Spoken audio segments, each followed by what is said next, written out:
Welcome to your next edition of your videos. This week we're going to look at principles of training.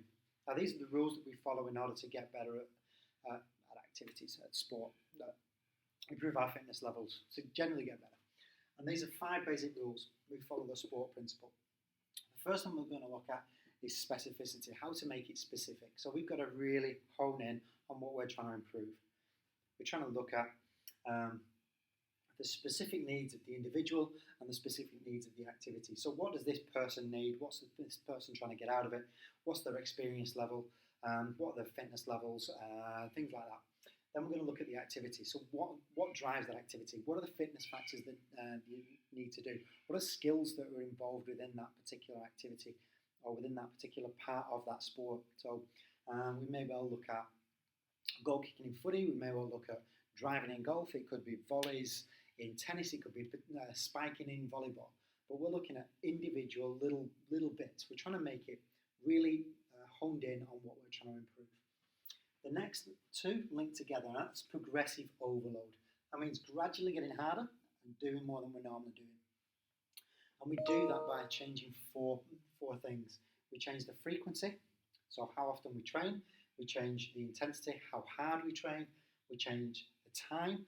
So we gradually train for harder, for longer, and we change the type of training in which we're doing.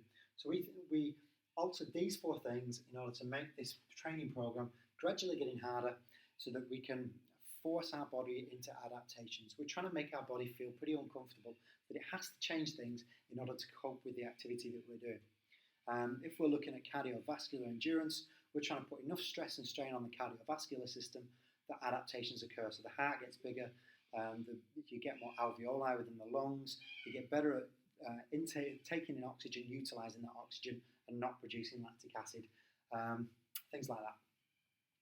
Then we look at reversibility. This is our use it or lose it principle. Basically this means that if we stop training, all the benefits that we've just gained, we lose over time. It's kind of like if you ever break your arm or break a bone, it goes in cast. When it comes out of that cast 6 weeks later, it's a skinny thing. The muscle's actually wasted away because it hasn't been used.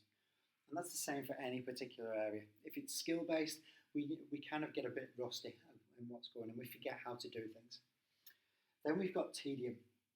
Tedium basically means making your training interesting. So including things in there that's going to fire your imagination or motivate you in order to work that a little bit harder. And we kind of do that with the changing type of training that we're doing.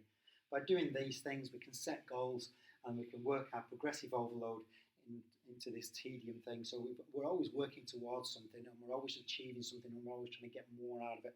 And that success drives our training. Then are our 5 basic principles of training: specific, progressive overload, reversibility and tedium. If you can remember those 5 things and then link in these 4 things, so to make it progressively overload, we can change the frequency, intensity, time and type, then you're doing okay. At the end of this video, there will be a slide and you can see a training program for a cyclist. Over a period of weeks, this is how we'd build up into doing quite a long ride in a particular time frame, hopefully. You can see what happens on each day, what the emphasis is for that day. So it may well be that it might be rest day, so that you ease off what you're doing. It could be that you need to include more carbs within your diet. It could be that kind of thing. But it looks at every single day over a number of weeks so that you can see how it's specific to that particular thing. So it may well be that you're riding uphill, so how is it going to be specific to building that leg strength for that? The progressive overload, so what happens over a number of weeks in order to force those adaptations. The fact that we do continue to do it over a number of weeks stops us from losing those benefits, and having that training program, that plan to follow, kind of helps reduce that tedium. Hope you enjoyed it and you can get a bit out of it. Don't forget to subscribe.